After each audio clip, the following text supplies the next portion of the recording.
Olá pessoal, tudo bem com vocês? Eu me chamo César Teixeira Pacheco, sou estudante de Engenharia Elétrica da Universidade Federal de Santa Maria, campus Cachoeira do Sul. Olá, pessoal. Me chamo Gustavo Lenha Steffen e também sou estudante de Engenharia Elétrica na Universidade Federal de Santa Maria, no campus de Cachoeira do Sul. O nosso projeto é orientado por nossa professora Ana Luísa Soubia. O mesmo é intitulado Apoio Pedagógico e Aulas Extracurriculares, Ciências Exatas para Discentes do Ensino Fundamental e Médio. E hoje nós vamos abordar mais um conteúdo muito importante dentro da matemática, que é a análise gráfica. Os gráficos facilitam a análise de dados e costumam ser dispostos em tabelas. Apresentam de maneira evidente os dados em seu aspecto temporal. Trazem praticidade, principalmente quando temos muitos dados. A análise gráfica é baseada em dois formatos básicos: as tabelas e os gráficos. E os gráficos possuem quatro tipos básicos que nós vamos ver nesta aula: com pontos, com linhas, com barras e com setores. Vamos ver cada um deles mais adiante. As tabelas são uma estrutura que utilizamos para organizar os dados, que são informações sobre determinado assunto. É organizada em linhas e colunas. Temos a seguir um exemplo de tabela, com 5 linhas e 3 colunas, sendo as linhas na horizontal e as colunas na vertical. Temos também as células. As células são cada posição de cada um dos dados, sendo que a representada está na linha 5 e na coluna 1. Sempre para referenciar, utilizamos nesta ordem: a linha e depois a coluna. Vamos ver um exemplo. Vamos organizar uma tabela com os estados da região sul, sua sigla e suas capitais. Por exemplo, na primeira linha, nós temos o título da tabela. Na segunda linha, nós temos o estado, capital e sigla. Já na terceira linha, nós temos os dados do Rio Grande do Sul. Na segunda coluna, a capital Porto Alegre. E na terceira coluna, a sigla do estado, que é o RS. Na quarta e na quinta linha, nós temos os outros dois estados, Santa Catarina e Paraná. Na segunda coluna, nós temos as capitais Florianópolis e Curitiba. E na terceira coluna, nós temos as siglas SC e PR. Bom, pessoal, agora vamos falar do segundo tópico sobre análise gráfica, que são os gráficos. O primeiro que nós vamos ver é o gráfico de pontos, também conhecido como dot plot. Este gráfico é utilizado quando possuímos um arranjo de valores. Tem por objetivo apresentar os dados das tabelas de forma resumida e que possibilite a análise das distribuições desses dados. Vamos ver um exemplo. Vamos fazer um gráfico de pontos a partir de dados levantados a respeito da idade de crianças em uma sala de uma escola infantil. Reparem bem, esse arranjo de valores está totalmente desorganizado. Isso diz que é muito difícil a visualização quando a gente tem esse desarranjo nos valores. Agora, se a gente conseguir colocar em um gráfico, fica muito mais fácil de visualizar. Vamos ver. Quantas pessoas têm a idade 1 ano nesse arranjo de valores? Uma, duas, três. Então, vamos colocar 3 bolinhas na idade 1. Quantas pessoas têm a idade 2 nesse arranjo de valores? Uma, duas, três, 4. Então, vamos colocar 4 bolinhas na idade 2.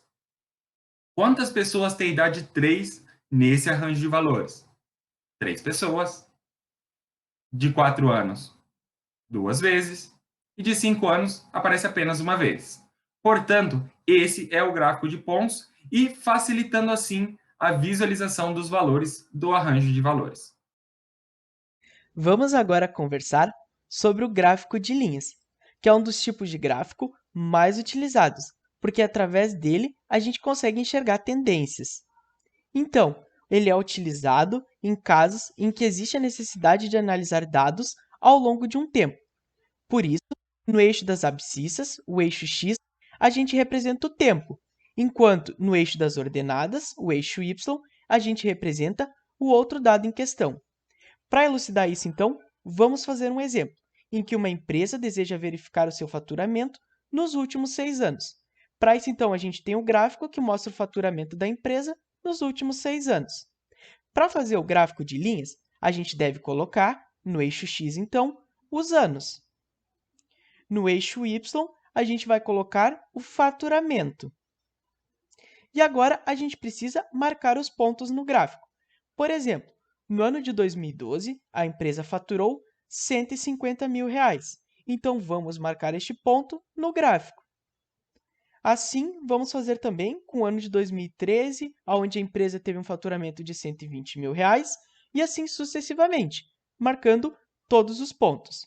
Após marcar todos os pontos, a gente precisa uni-los, ou seja, vamos pegar o ponto do ano de 2012 e unir com o ponto do ano de 2013, depois o de 2013 com o de 2014, e assim sucessivamente.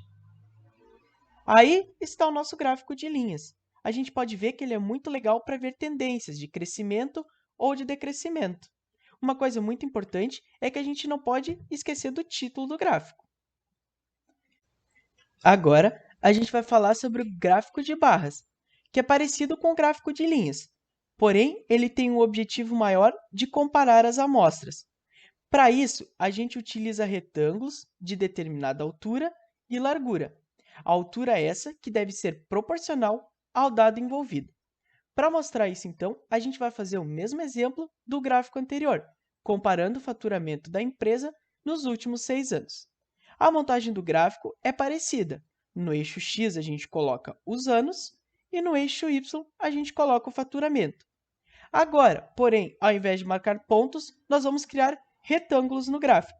Ou seja, vamos pegar o exemplo do ano de 2012, em que teve um faturamento de R$ 150 mil. Nós vamos marcar um retângulo, então, que vai de 0 até R$ 150 mil. Vamos fazer o mesmo para o ano de 2013, criando um retângulo que vai de 0 até R$ 120 mil, e assim sucessivamente com todos os anos. A gente pode ver, através desse gráfico, que ele é muito mais visual e prático de comparar tanto os maiores quanto os menores valores. Por isso que ele é muito utilizado. O último gráfico, então, que a gente vai apresentar é o gráfico de setor circular, mais popular também e conhecido como gráfico de pizza. A gente utiliza ele, então, em geral, para representar as partes de um todo, e ele é representado através de um círculo, que é dividido em setores circulares, sendo que a área desses setores circulares é diretamente proporcional à frequência correspondente. Vamos ver isso através de um exemplo. Uma pesquisa revelou o meio de transporte mais utilizado pelas pessoas na cidade de Dois Irmãos.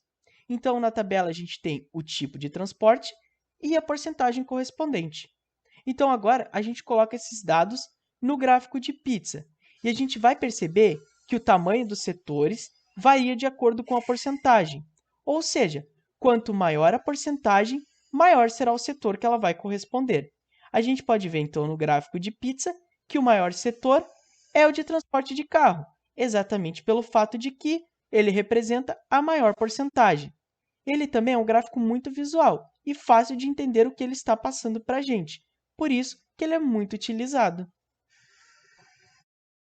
Bom, pessoal, vamos ver um exemplo agora para elucidar bem o conhecimento que vimos na aula de hoje de análise gráfica.